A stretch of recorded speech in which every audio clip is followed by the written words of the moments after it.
Upon whatever that is happening to Manchester United, Amorim came out to say that he's not changing his formation. Instead of changing his formation, let Manchester United change the man. This is a baton handed over to Manchester United. So Manchester United, over to you, over to the board. Let's save him the stress. Let's save everybody the stress. You understand? It comes to a point where we all have to agree that it's not going to work out. You get, it's not going to work out. It has not worked out for close to, 10 months now, if no more than 10 months. November now, this is the 9th month of the year. This is like almost 11 months. You understand? It has not worked out. He does not need the entire year to prepare anything. This team has been his since November last year. Everything he wanted has been done. The players that he needed to be, taken out of the team, they are out. The players that he wanted, they are in. He wanted the new atmosphere he has been given. They gave new training ground. Everything has, been given to him. So if it's not working out right now, we have to accept. He already said it versus the Grimsby game. He said maybe the players have spoken loudly about their opinion of him. Today again, yesterday again, after we lost to City, what did he say again? He said he's going to stick with his tactics. And if the United board, and United players, and United fans feel like it's not convincing enough, they should change the man. In all honesty, we have to change the man at this moment. It's embarrassing at this moment. You understand? As it stands, look at the statistic. It's appalling. It's appalling. Beyond appalling. Let me tell you, Amorim has played 40. That's his game. No. I think he has played, I forgot it, I think around 58 games. I cannot put it together. It's not up to 58 games. Okay, maybe Premier League 30 something. Yes, I'm talking about all competition. He has won 8 games. Since he came to Manchester United, Amorim only has 8 wins. 8 wins. Now, to put that into the right context in the Premier League, out of the few teams he has won in the Premier League, 3 of them they are not in the Premier League again. The people that he beat, they are no longer in the Premier League. The Southampton and the Leicester and co that he beat, and the Ipswich, they are not here with us again. Do you understand? That tells you the level that his team and him are. I said back the manager. You understand? I said follow the manager. Gary Neville said something yesterday, and I think it's becoming the opinion of a lot of fans, and it's becoming like, I don't want it to start to be our character. You understand? Because it's going to be crazy. Once fans get to that level, the club might fall apart. When you get to the level where it does not hurt again, you don't feel the pain again. It feels like whether United lose or they win or any result they get does not have any emotional attachment with the fans again. I think that is a dangerous place to be. So what I expect from the board now is to, call it a day with Amorim now before, gets beyond bad. The results are bad. A manager ought to bring solution. Do you understand? Since he came, what he has been pointing at has been problem. Oh, that's a problem. This is a problem. This is a problem. Listening to what Amorim was saying in his press conference yesterday, I was actually, it didn't make any sense. You said that the reason you played Manuel Ugarte is because you are thinking that if the opposing team is pressing you, who is that person that can be in that area, that can do this and do that? That is a very, very whack mentality to have going into a game. Why can't you be the team that we attack? Why are you already positioning your team to absorb pressure? Why can't you position your team mentally as the team that attacks the game? I don't know if you get my point. You shouldn't be looking, if you are picking players, you should be picking players that will dominate the game, not players that will receive pressure. Yes, I accept there are players who should be in the game to absorb pressure and all like that. But Manchester City, we know them, the midfield is flat. What Manuel Ugate's decision, playing him was so bad. After all this analysis and evaluation that he did he remove him yesterday or not? He removed him. Why did he remove him? Did the performance improve or not? Yeah. So whose error was that? How many times, when does he want to get his formation right? When not the formation? When does he want to get his 11? Like, when will Amorim understand the right level that he will need to play a match? Every time you cannot come out and be saying, oh, maybe we could have played this, not that, or played that, not this. 11 months? No, it's not acceptable. Go to Bournemouth. Zubayi sold. Hoisin sold. Kekes. Kekes sold. Utaru Outara Odango sold. Who again? I've forgotten that. Yes. Kepa out. Sold 5 of their players. 6 first team players no longer there. 9 points. You have 9 points. They've beaten Tottenham away. They narrowly lost to Liverpool. Remember, they narrowly lost to Liverpool. They've beaten Wolves. They've beaten Brighton. What is the excuse for Amorim? I remember vividly when Anthony Raiola, this Bournemouth coach, came. Bournemouth was fighting relegation. I remembered. I was telling you about that issue. They were relegation. What about Unai Emery when he took over Aston Villa from Gerrard? Aston Villa was in 14th position. And they ended that season in European sports. See, Amorim is a talented guy. But right now, we have to accept that the Premier League is above his weight level. You understand? He cannot perform here for now. You cannot say that. Don't worry. I will make our fans see certain things. You cannot be static. You cannot say that this formation is the formation that you want to play at all times, at all situations. Yesterday, what's the name of this guy? Mount was not available. Koa was not available. That means the player you prioritize in those situations are not available, right? What does an intelligent manager do? You tweak to suit the players that are available. You are putting Ahmad in the 210. Ahmad does not even know what to do. He was just everywhere, littered everywhere. Does not know. Mbomo was the one trying to do something. Nothing was happening. Do you understand? So we made a mess. We made a complete mess. A complete mess. Amorim made a mess. The board needs to stand up and say, we made a mistake. Yesterday's game was a total mess up. The lineup was a mess up. You didn't have the players that you prioritize. Why now not know that, okay, these are the guys I have, these are the guys I have. Let me start like this. Man City are not a very good side anymore. You understand? At least you should be leaving the Etihad with a draw. You shouldn't be leaving the Etihad with 3 goals, all replied goals. No. It should have been 5.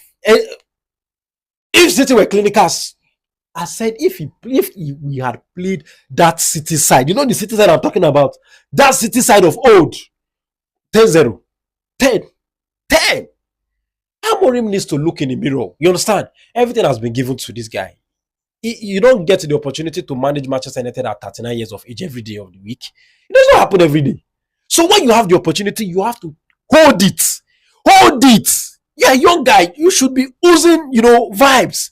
The team should be reflective of your personality. Every time I see, look at when Kobe Mino came inside yesterday. The difference between him and Ugarte was like a night and day. It was too glaring. Casemiro too. Even Casemiro. When Casemiro came inside the game, you could see that he was kind of upset. He was doing this in that game that he felt like other players should know how to do. But it's not working out. The Premier League, at the start of all this, I didn't like 3-4-3 formation, but the board said they wanted to back him. So fine. They've given him players, they've given him everything. It's not working out. So what is the next step to do? Go out and let new people come inside. You understand? The players are there. Let's not lie. We have players. You have Yoru. You have Delete. You have Maguire. You have Mazrui. You have Dogu. You have Dalot. You have Ugarte. You have Kobe Mino. You have Casemiro. You have Bruno Fernandes. You have Ahmad. You have Mbumo. You have what's the name? Koha. You have Sesko. Let's not lie. Is this not better than Bournemouth team? Zixi too. Ziggy. Is this not better than Bournemouth team? Is this not better than Brighton? So come on. Where's our point? Where's our win? Let's not lie to ourselves now. Amorim should be getting better results. Amorim should be even playing better. Yes, I understand. Yes, see, people will say, but if you look at that game, it's not that Man City played. We had better possession. The XG of the game, those are crap. Those are nonsense. Those are bullshit. If you were watching that game yesterday, you will know that we were not penetrating anything. We didn't penetrate Man City. Nothing. There was no point in time. You're just passing around. Passing around. Is that one for me? Is that what they call possession? Possession without penetration. Romance without penetration. What's the meaning of that one? You touch every part of the woman and then you didn't go to the final depot. What will he bring? He will not bring anything.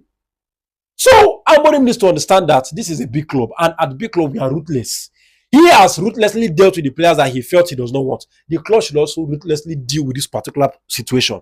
That's it for me. There are 3 segments yesterday. Yeah. Some people are saying it's a tactical problem, that's formation problem, and some people are saying it's a player problem. And yet, between those two, it still boils down to the system. It still boils down to Amorim and how he wants to manage his team. So, what do you make of it? See, let me tell you something. The hallmark of every good manager is you being able to adapt your players to the system that is best suited for them. Do you understand? Put square pegs in square holes. Put round pegs in round holes. Do you understand? You cannot say that you have a particular tactics and the players must compulsorily fit inside. Do you understand? Jose Mourinho said something which I actually appreciate. He said there are some managers that they will say it's either my idea or nothing. If I die by my idea. At least it's my idea that kill me. Arrogance. Mourinho expects you to be, flexible. Mourinho said something. Mourinho said, away from tactics, you understand? Let's not talk about tactics. There are certain principles of the game. You understand? You defend compact. When you are attacking, you press as a team. Do you understand? When you are defending too, you defend as a team. He even made mention of what's the name of this guy? Rafa Benitez. That every time you see Rafa Benitez doing like this, what is he doing? He's telling his players to, close the gaps. Understand? Close the gaps. These are the simple principles of the game. You can still go to Conte. All of us know that Conte won Premier League with what? 3-4-3. All of us know that he went to Inter Milan, bought Ashley Young, bought Eriksen and co. And won Serie A with what? 3-4-3. Even Juventus. Yeah, even Juventus. But at Inter Milan, what is he playing? 4-3-3. Napoli. Napoli, thank you. What did he say? He said that his players are the chief ingredient of the tactics. You understand? Any formation he wants to play, it is the players that matters. So if you look at the players and say, okay, this is what will happen, let's go this way. Because at the end of the day, it is what we optimize the players' performance is what you are looking for. You are looking for optimum output. Is that also? So which formation is going to bring it out? Do it. Amorim is saying that he knows 3-4-3 best. He even made mention of something. He said when he was playing, he didn't play 3-4-3. He played 4-3-3. Meaning that he knows the formation well enough that for him to have chosen 3-4-3 is because he figured out that this is the shape that he thinks his team can take and then use it to win games. But so far so good. Nothing has come out because he worked for him in Sporting. Maybe that's why. Sporting is a small. See, I'm not trying to downsize Sporting Portuguese League. You understand? But we need to understand something. If you put Sporting and Aston Villa together, you won't see the difference. I'm telling you, you will not see the difference. If you pitch Tottenham and Sporting Lisbon together, how many difference will you see? There are a lot of teams in the Premier League that can beat, like from 8th position in that league. If you put Bournemouth there, Bournemouth will qualify 3rd or 2nd. Wait till me thought they'll carry the I'm telling you.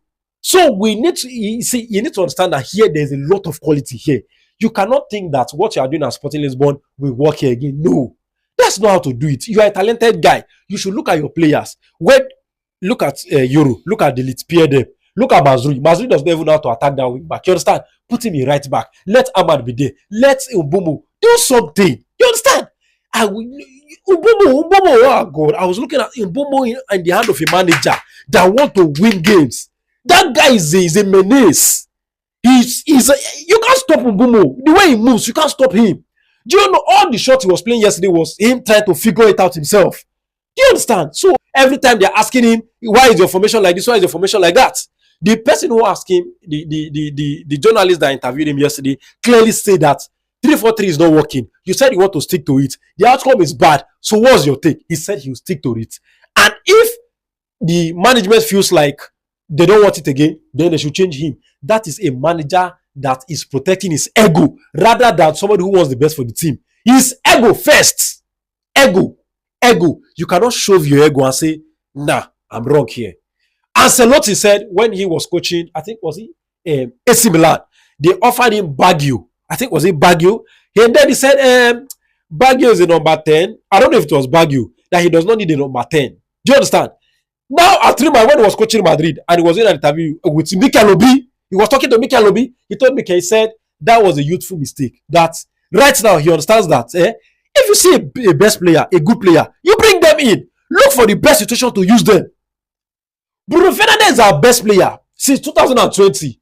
Under Amorim, he has been underperforming. He has been underperforming. He tried under all the managers. All the managers. But this time around, he has been underperforming. We know Manchester United is a team of high-flying wingers. You understand? If you want to change us from that high-flying wingers to whatever you want to change us to, then make sure it convinces us that it's better than that. Right now, we are being, it's like we are going from bad to worse. Bad to worse. Haba. Amorim. No, please. All right, so Manchester United fans, let us know your thoughts about this. What do you think about this? It's a big problem to, Manchester United fans they're not feeling okay about it. So tell us your thoughts, how you feel about it in the comment section below. And don't forget to follow us on all social media handles at Football Analysis 247 and also subscribe to our YouTube channel. Thank you for watching and see you on the next one.